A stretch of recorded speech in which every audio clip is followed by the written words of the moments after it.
Thanks for the introduction.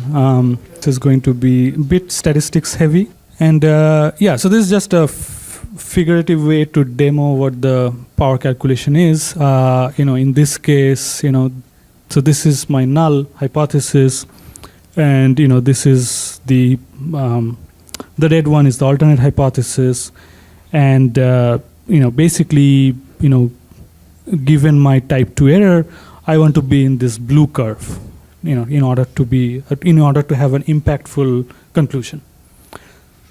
And similarly, right, so I think I have a few more equations on power calculation. I think it's probably better, in the interest of time, that you can look up these equations, and maybe it's more like a plug and play. Really, even if you don't care about the equation, that's still fine as long as you can solve it. But for a hypothesis testing, basically we do two calculations: power calculation and the sample size. This is the sample size calculation. Again, these two are determined by the type 1, type 2 error. And given those things, you can calculate what your sample size is you need. And then let's see. So here, basically I'm showing how different types of metrics require different type of calculation. So for the ratio metric, I don't want to explain everything, but for later on, if because this is a boot camp, you can Google some of these terms. There is something called delta method that we use for the ratio metric, and the ratio metric is one example is completed trips divided by the total requested trips. What this means is the requested trips is correlated with the completed trips of the user. And for that, we need bit more math to just make sure that we are calculating the right variance of the user groups we are looking at. And that is determined by this equation. It could be many things, like we just want to know how many people are canceling it. There is a good reason to keep track of that metric. Are people just starting to cancel, right? Things like that. But yeah, that's an example of a ratio metric. Yes. So I'm talking about, let's say I want to keep track of the metric, how many times you came in to the app but didn't requested it, for whatever reason, right? And is that increasing? Because increasing is bad in this case. I'm cancel part. So that's an example of the ratio metric. The proportional metric is you are an e-commerce company, you came in, you clicked, you did not click.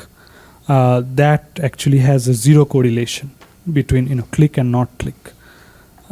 Just like a binary decision. So the point I'm trying to make here is I don't want to get into the detail of those things, but just to give you like pointer to search for later on is you do need to know what type of metric you are dealing with. Even though business-wise it kind of sounds similar, right? So click, not click, completed trips divided by cancel or whatever, right? But the math starts to differ between those two scenarios.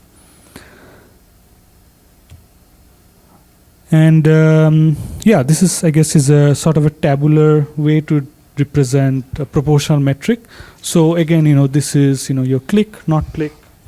And you have treatment control, and you can just plug and play these numbers to figure out what the lift you're looking at. Proportional metric is 1 minus something. Yes. It's a binary. It's a binary decision, yeah. And then basically in A/B testing we are trying, and this is is what we are talking about lift. We expected minus observed divided by expected. So the pitfalls I was mentioning is this outliers removal, and basically they are rare points, but they can impact your lift and often lead you to draw a wrong conclusion. So here is an example where let's say this is some metric I'm looking at. Let's say this is the ETA in seconds, and all of these spikes shows high ETAs. Okay. And maybe these happened, these are rare events, by the way, and these happens for whatever reason. And my goal is to measure some impact on the experiment, some features, right? I should remove these spikes because otherwise I'm going to incorrectly conclude something in my experiment. So that's why, outlier removal is important before you do the experiment. Outliers, there are different ways to find outliers, and this is where ML meets hypothesis testing. This is actually a machine learning problem, to be honest. Fun facts, when Uber reached out to me, I actually have a machine learning background. But when Uber reached out to me, I said, I do machine learning. You got the wrong guy. And then, no, we are talking because of the machine learning, because, what people are finding is, increasingly in the age of lots of data is, hypothesis testing and machine learning, traditionally they used to be sort of like two separate things and not talk to each other. But now what we are finding is they can actually get benefited if they start combining these two approach, sort of complementary approach. So this is one example where, people haven't thought about outliers that much. Yeah, so we can do 2 or 3 different things. One is, simplest thing is clustering approach. Now, why is clustering better than box plot? In box plot, you are assuming certain distribution of the data. Because it's continuous tail of the data, right? In clustering, do not assume a particular distribution of the data. It can be a ratio metric, proportional, continuous, any distribution will do. And in real world, we have different types of distribution. Like we have distributions that we cannot even name. There's all kinds of wiggly things. So machine learning helps in the sense that it makes zero assumption about the underlying distribution, but still able to prune the outliers. That's one example. The other example, lately we are also using deep learning to find outliers. We are using autoencoders that we'll learn, I guess, next week. Right. So then, we want to know, A/B testing for, let's say we take one metric, continuous metric, and we want to know is Ttest. So Ttest is basically that equation I was showing you. Most of the testing is done by that methodology called Ttest. But in order for Ttest to be valid, we need to have large enough sample. And why do we need large enough sample? Because at the heart of all hypothesis testing, there is this assumption that I mentioned a few slides back, that this equation follows a normal distribution, Gaussian distribution.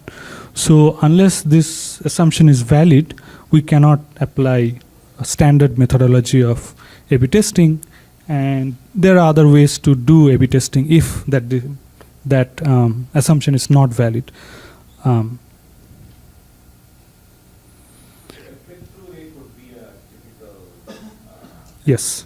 Yes, so click-through rate is your proportional metric, no problem, just apply Ttest and it will be fine. Is it a continuous variable? It's a proportional metric, not a continuous variable. No, so it's 0 and so it's what you are registering at a user level defines the metric type.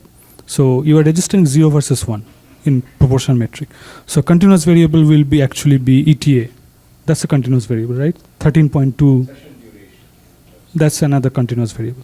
Basically, whatever I was talking this far is the frequentist approach to A/B testing. And so it has a lot of good stuff, and industry primarily follow this approach, but it has a very important drawback. And that drawback is, especially it ramifies in the marketing. So in marketing, what happens is, you have a bunch of money, and you say, okay, I'm going to, spend this $100 in this feature and roll it out to, these types of users. And after 1 week, you find that there is one type of users that are responding more, and the rest are all negative.